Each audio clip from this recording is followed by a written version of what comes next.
Hi, I'm Michael. And I'm Justin. And this is our podcast where we discuss what we find interesting about the intersection of Web3 and digital security as we know it. Between us, we have years of experience securing digital products and infrastructure, which has led us to be constantly curious about what's next. Which is what this podcast is about, sharing our journey as we update our mental models for security in the next internet. Hello, and welcome back to Not Your Crypto podcast with myself, Justin, and Michael. Hope you're well. This week, we have a non-technical discussion in which we're just going to shoot the breeze, do our armchair philosophy that we are known for famously. And this week, it's an idea we're going to talk about, the concept of transparency. And how transparency differs between Web 2 and Web 3, and obviously with our security backgrounds, how it differs from a security perspective. Transparency is a big word, so what do we mean by that? Michael, what is transparency to you, and what do you think about the whole idea of transparency and security and tech in general? Wow, that's big. Hi, Justin. I'm doing well. Yes, I was trying to think of what I would say when you asked me how I was doing. And I was coming up with not very much. So I'm glad that we. Well, I kind of saved you then. Yeah, thank you. Yeah, transparency. Here's where I was coming from with this topic. I guess I was thinking about the podcast as I do, and I have obviously really enjoyed doing like the deep dive, kind of research and episodes on different attacks that have happened and different threats and all that kind of stuff, right? And then the thought that I had after that was we wouldn't be able to do that if this was Web 2, really. The main reason why we're able to research these things and go in depth on these security attacks that have happened is because it's like an open book in terms of what the the contracts that you're dealing with, the code that you're dealing with, the actual like activity of the threat and the activity, the footprint that it leaves like in the blockchain with the transactions and all that kind of stuff. That's at one level, and then at another level, like in terms of the response that happens, there's information about it that's publicly available, but you can also see the changes that have happened and all that sort of stuff. So I was like, okay, if we wanted to talk about like Web 2 stuff this way, like let's say some breach happens in the industry that we wanted to talk about. Yeah. It's almost like, what would you say? Like this company had this issue. Yeah. We think, there's some information that comes out, probably from media, probably from like maybe some response that the company themselves put out, with some information in it. Maybe if you're a customer, maybe you get a little bit more information or something. But the actual like intelligence about what happened is not available, right? No. And there's lots of obviously good reasons for that. Well, hold on. So I'm going to pause you. But it's a difference. What are those? Name to me what those obviously good reasons are. Well, I guess from the company's perspective, mostly, right? One is I think it takes longer to determine what actually happened. And then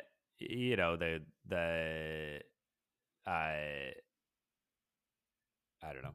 I'm like, no. The reason why you called me out on something, and the reason I'm calling you out on that. No, it's not in a sense of. I just want you to explore it. Basically, the reason why I'm saying this is because I have maybe a bit of a harsh analogy, but in tech, obviously, as you said, in Web 2 companies, if a breach happens, we find out after the fact. The details are sparse because obviously it's not in the company's its perceived wisdom is it's not in the company's best interest in which to divulge said details of what's happened. But then it's funny because some of these hacks can be so large and so catastrophic in terms of data breaches that, to my mind, it's almost analogous to a train crash, for example. So I'm thinking in the UK, we had a train crash. The last major train crash was probably, I don't know, 5, 6, 7 years ago. The train company obviously used its PR machine, but it was basically releasing updates every 15 minutes because transparency is how you build trust. And so what they did was said, this is what happened. This is what we can tell happened so far. We've got investigators on site, etc., etc. To me, I'm like, why don't companies adopt that approach? Now, I think we're starting to see it because I think CrowdStrike, I mean, they were conflicting stories in terms of what happened when, because there were like two PR machines kicking into gear. There was CrowdStrike's PR machine and Microsoft's PR machine, because initially everybody attributed to a Microsoft bungled update, but it turned out it was actually a CrowdStrike issue with one Windows, and so it kind of muddied the waters a bit. But I think in terms of how, when it comes to security breaches in Web 2 land, I'm more, again, as we're about to get into this anyway, but I'm like, why don't they take the established, because those train companies, plane companies, etc., planes do the same thing when everything happens. They're engineering and organizations by definition, if they build the stuff anyway, not like just tech companies like to see themselves as engineering companies as well, just software engineers. I think that's something they could borrow in terms of, if you're going to build trust and it's about people's data. I think there's a reason. I mean, I have my own thoughts around why data breaches are treated differently compared to an actual accident that could be, in some cases, fatal. Very rarely is fatal, but obviously it has injuries. But data breaches have real harm on the recipients or the victims of those data breaches. That's a fact. We can't forget that. People now have to get credit checking, etc., etc. Some people get exploited, etc., etc. But I think, I don't know, the presumption that, hey, it's a good reason that we should keep this hush hush until we're actually done and certain that the attacker is being eradicated from our systems. Our systems have been made whole, and we've closed any loopholes and discovered and done our thorough research and found the new ones and discovered the new ones. I don't know if that wisdom still carries now. What do you think? Yeah. I mean, I think when you talk about on the ground security issue happening at a company, I think there's a lot of additional angles that companies need to take into consideration when they're responding to it, beyond like what is best engineering. True. What is necessarily best engineering practice, right? From like a litigation perspective, regulatory perspective, which like isn't not the same in the case of other accidents or whatever. But like in those, like, when you talk about the case of like the more like classical engineering disciplines, like, a bridge falls down, or, like you said, like a train has an issue or whatever. There's usually a much more well-established public framework for how that gets responded to, right? Like there's national boards and organizations that do the investigation and that get called in and that have their processes that are already set up, and there's no surprises in terms of how the process is going to play out, right? Okay, that's a really good point. So you're saying basically, I think because to a degree that doesn't exist in tech, right? So you're basically saying there are vested interests in them having to, well, not invested, stakeholders. They have public stakeholders who they have to report to and discuss exactly what's happened. And we don't have the... I think there's a more formalized process for how stuff gets publicly responded to, just because of history, because of like the way the different industries kind of developed. Should one industry, should we adopt stuff like that? I don't know. Haven't thought about that enough to. In terms of the formalized response process, I think obviously we're data centric, and which means we're product centric, which means we're data centric. We are aware that, for example, legislation such as GDPR and I think even CCPA mandate a 72-hour publication or 72-hour notification given to the relevant data protection authorities in your state, country, about whether you've actually suffered, if you've suffered a breach or not. So we do kind of have that as well, right? So why does it not play out the same way in some respects? What do you think? I don't know. I think it's still I think it's still mostly a story of just different industry, like the way the different industries developed and the uh existing like processes and frameworks that are used to respond to stuff. But yeah, I don't know. I probably haven't thought about that enough to say for sure. Fair. All right, sorry, I interrupted your thought anyway. So carry No, on. that's I'll okay. let you go. That's all good. But yeah, so I think like I was just thinking that it's very well it's useful for us as people who are interested in Web3 security, right? To have things that happen that you can actually kind of inspect, right? Like you can zoom into and see what happened, Yeah. to learn from. Yeah. But that's obviously like that's not the only benefit of it. There are others for sure. Yeah. That we should probably we want to talk about, right? Yeah, definitely. As in, from my mind to my mind, I'm definitely pro transparency, but I'm not pro transparency blindly. I can obviously it's balance.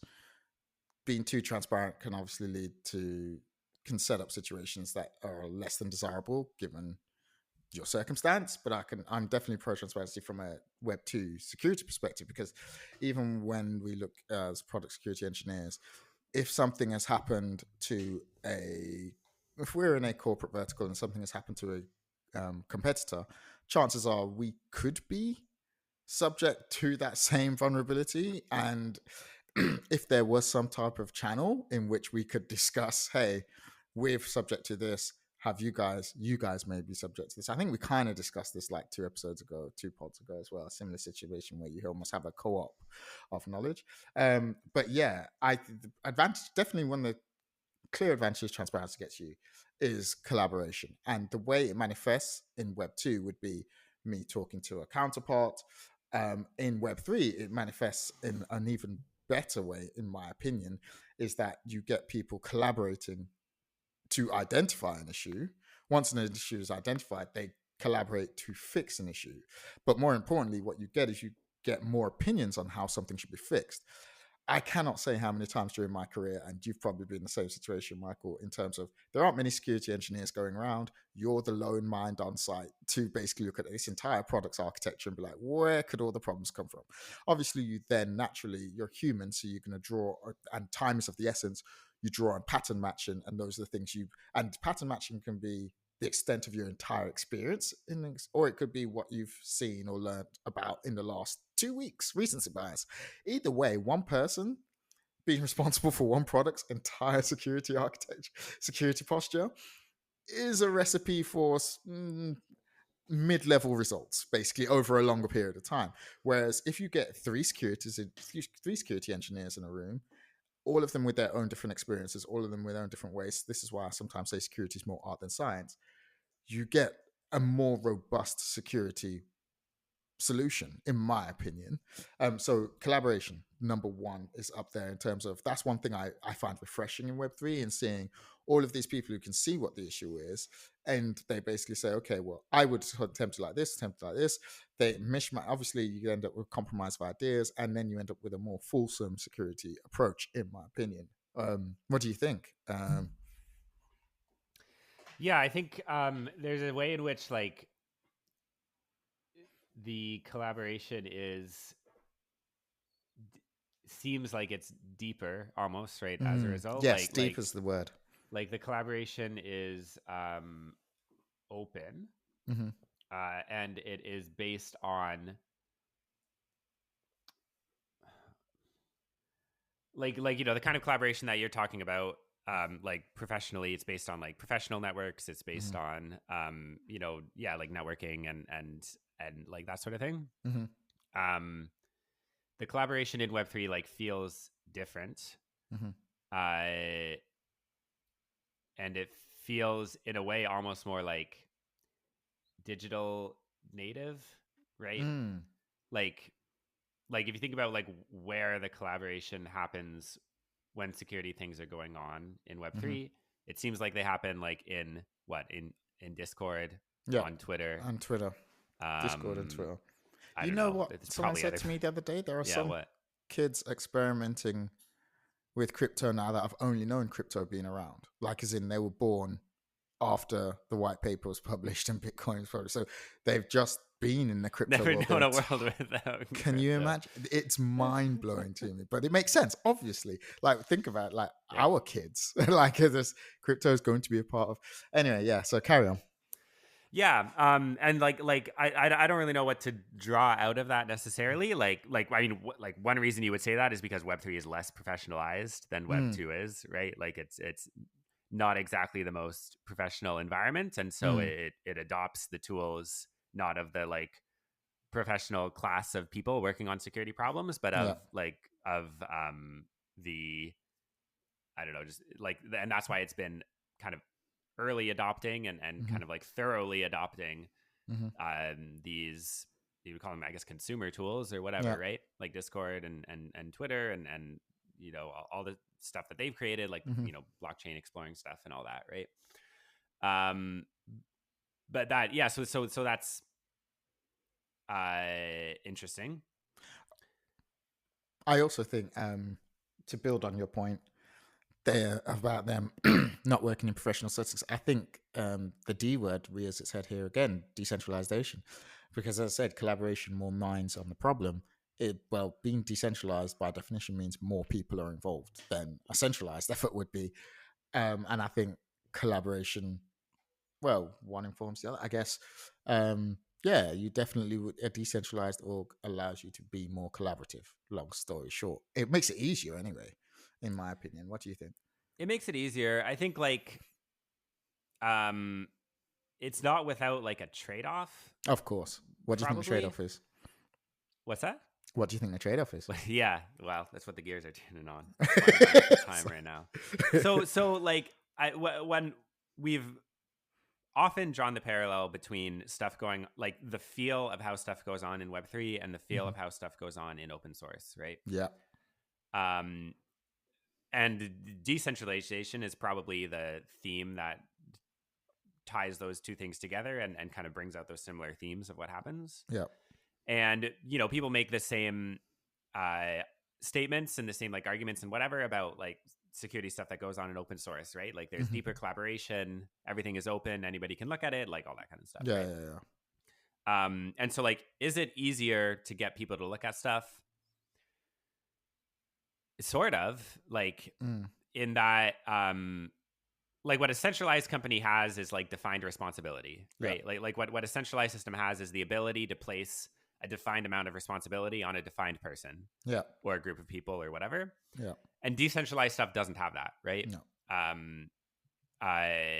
And so like what can happen is that responsibility over something like degrades over time or disappears over time in a way that it doesn't in like a centralized kind of system.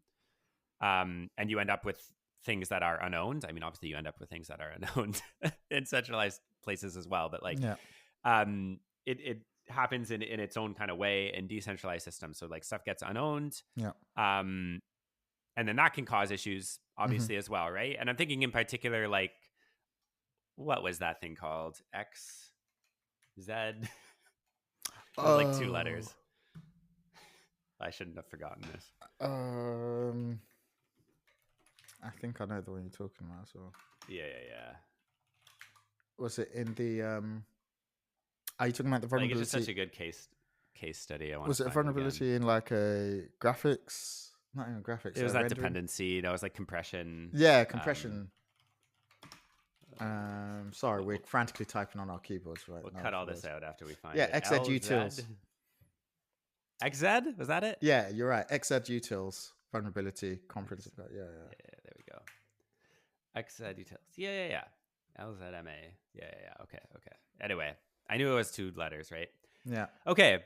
Like, I'll start again a little bit just in case you want to edit this or whatever. Okay, cool. But yeah, like you know, if we look at the XZ utils, which I think we even talked about on the pod a little bit before, and how that played out, I think it highlights that trade-off, right? It highlights both the strengths of a decentralized approach and what you trade off for those strengths of a decentralized approach, which was like in a way, and for totally understandable reasons, responsibility and ownership over something changed over time. Like, I don't know if I want to say it degraded over time, or it kind of switched into a configuration that wasn't secure, basically.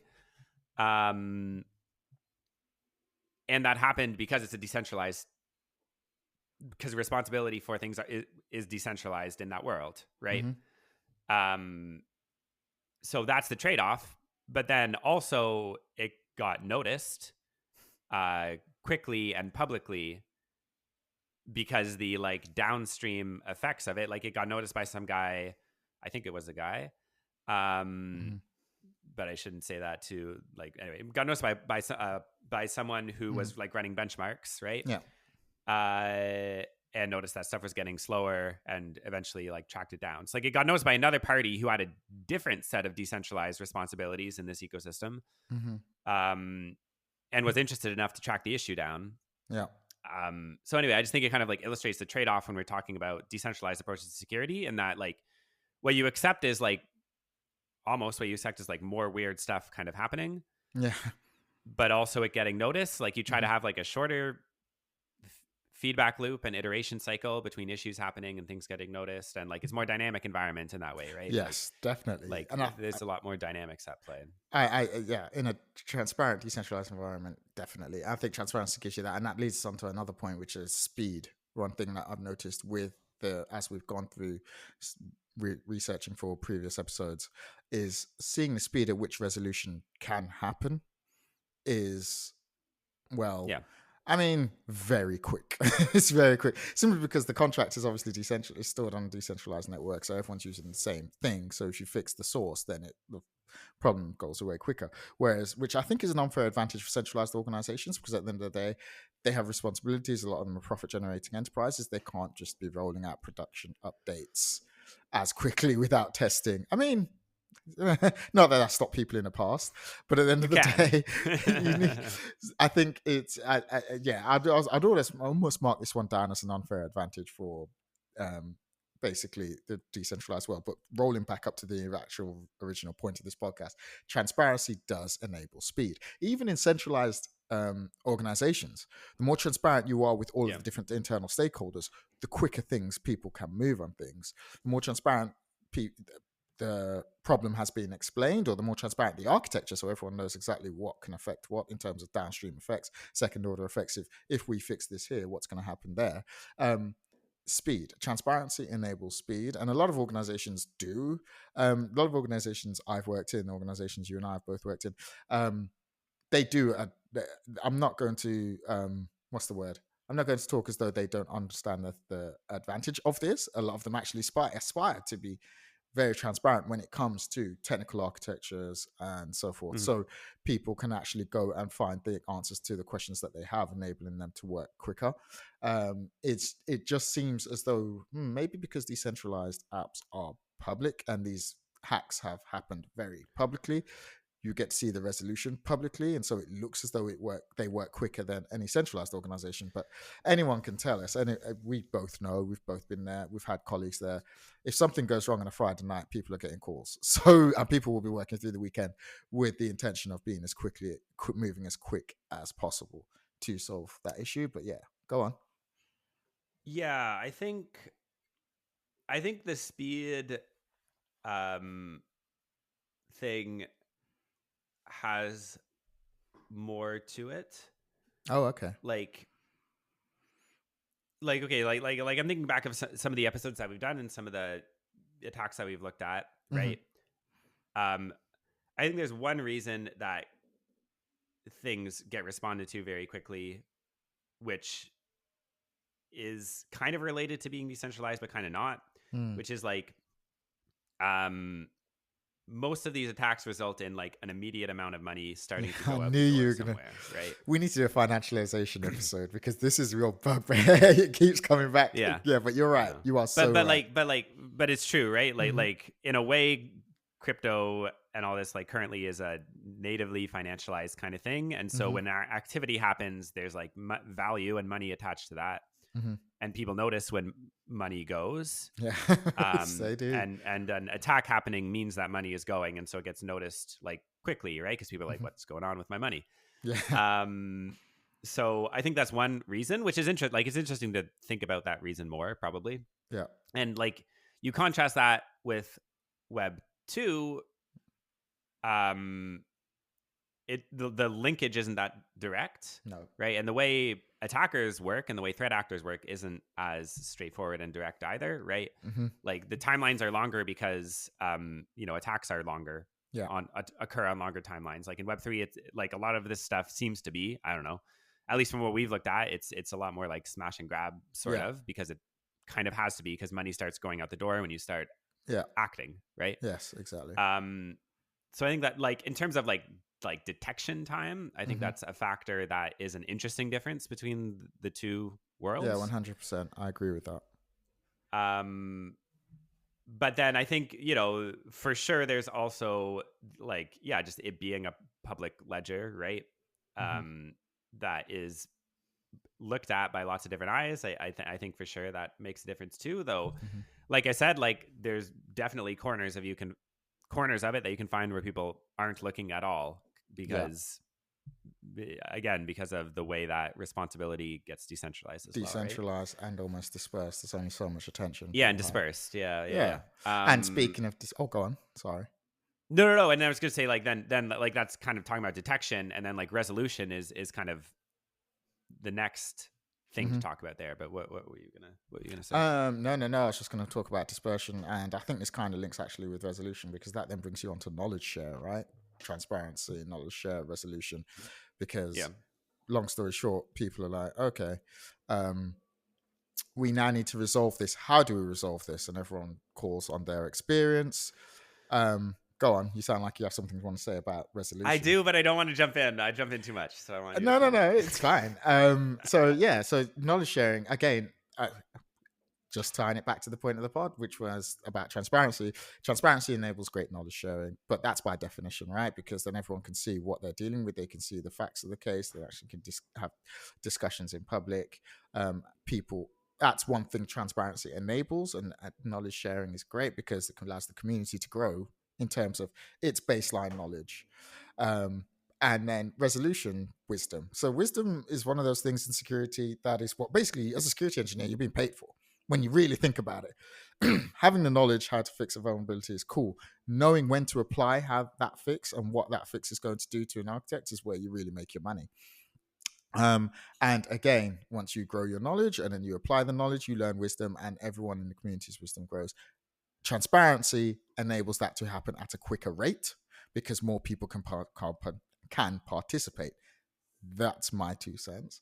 And therefore you get better quality resolutions, more thoughtful resolutions. That's kind of my thinking. But I'll get off my soapbox there and let you jump on yours about resolution. Yeah, thank you.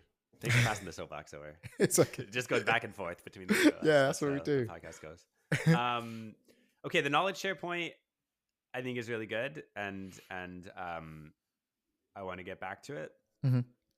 But going back to like talking about the resolution, I think that's another place where there is like potentially a trade-off that is different in a distributed world or in like the Web3 world than in like the Web 2 one, right? Because I think that more eyes and more voices and more information while something is going on and while an issue is trying to be resolved isn't always better, right?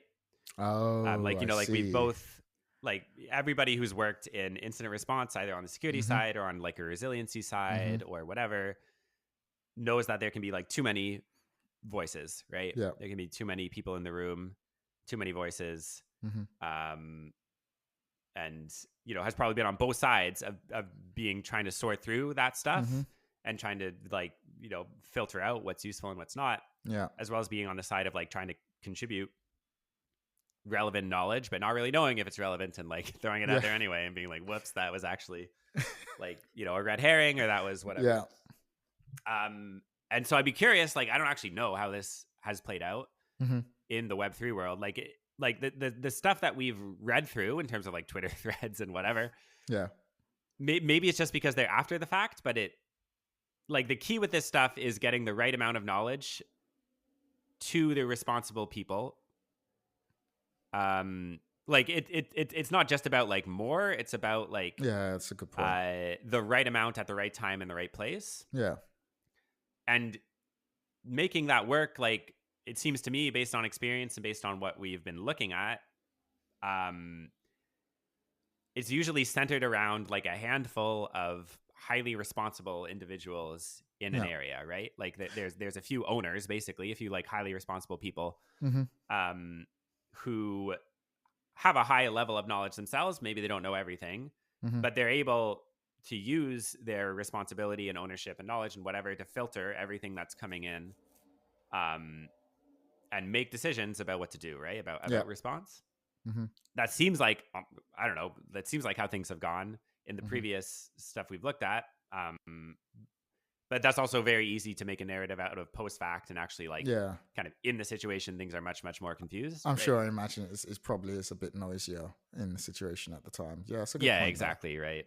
And also because it's open, like it's also open to not just benign actors, right? Like, like during a response, it's also open to threats or to people who just want, I don't know, whatever. Yeah, no, I get it. Bad faith actors. Bad faith actors who Yeah. could give you a solution to one thing, but actually open a door in another thing if you're not careful. You actually don't know. You should be able to trust these people. But that's when you have the kind of idea of community and social proof. But then, so people exactly. actually acting in good faith is a big deal. It enables people to act in good faith and transparency. But again, as you said, the trade-off is you're assuming people are acting in good faith. You've now got to ensure somehow that the voices you're listening to are trustworthy.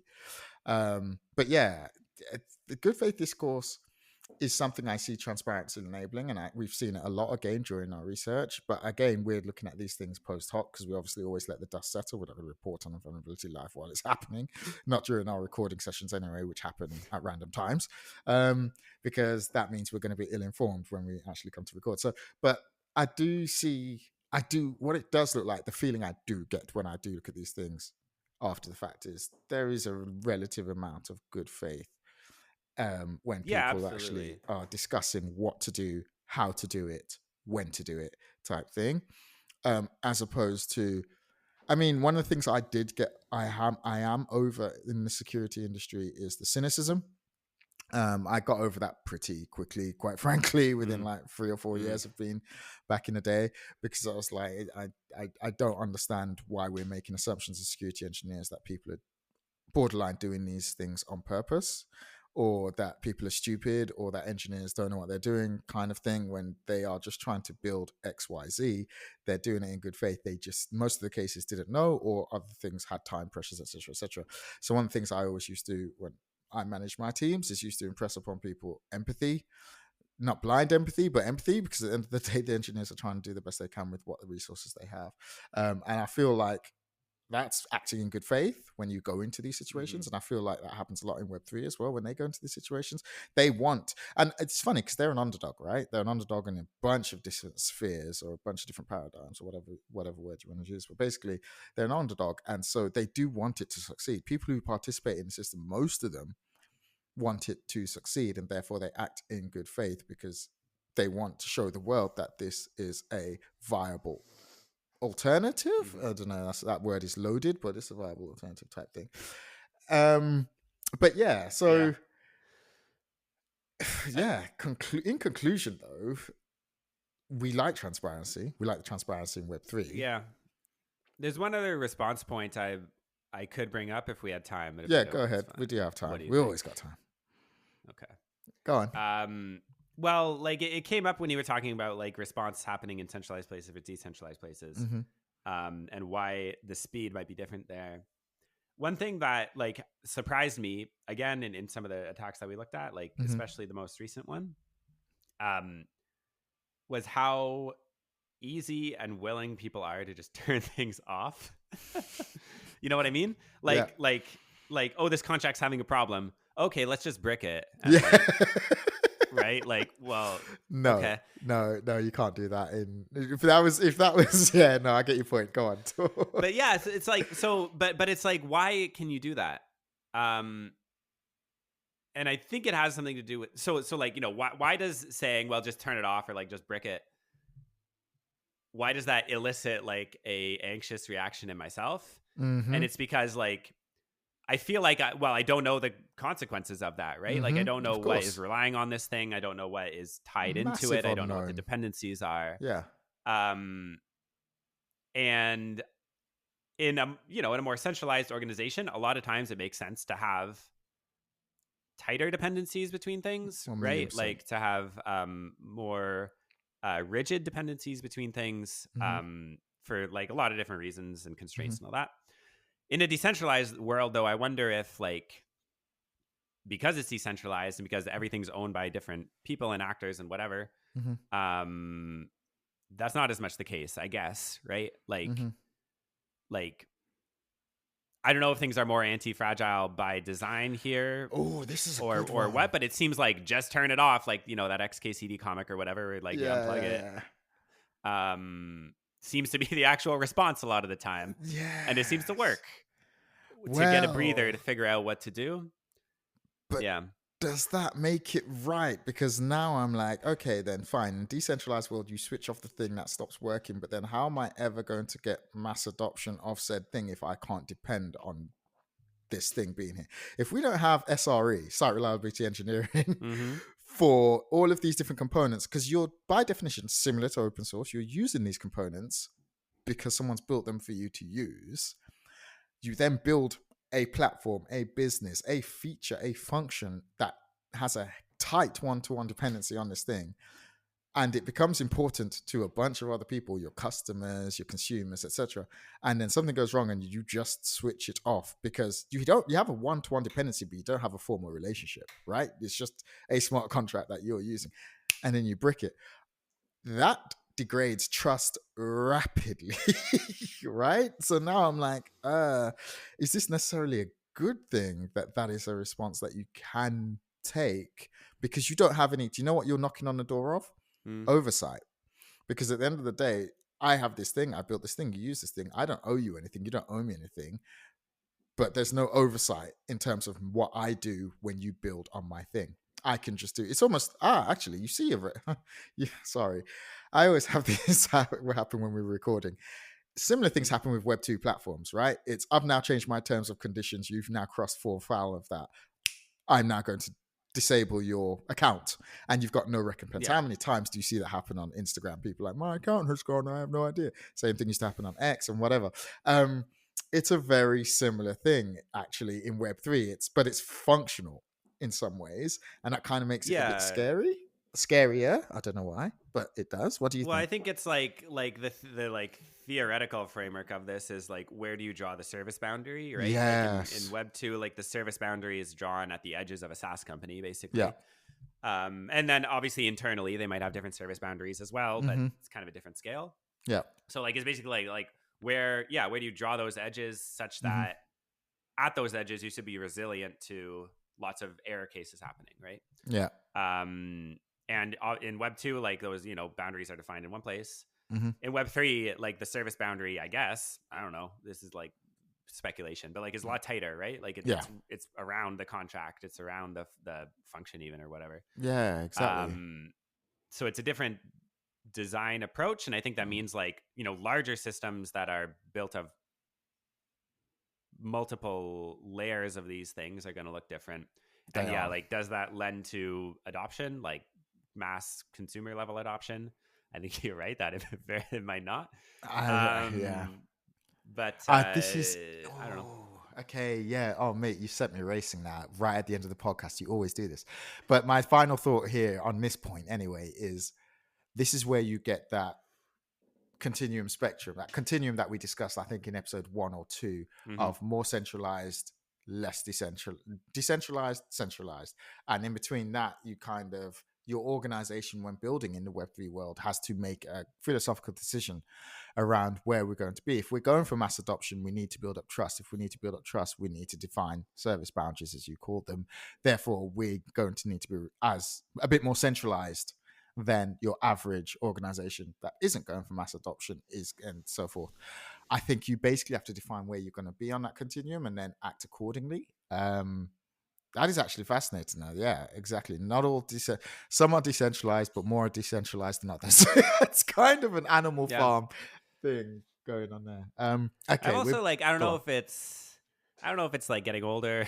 I don't know if it's like experience, cynicism or whatever, experience or whatever. Yeah, but I'm like, maybe I'm okay with a jankier internet. You know, like maybe that would be fine.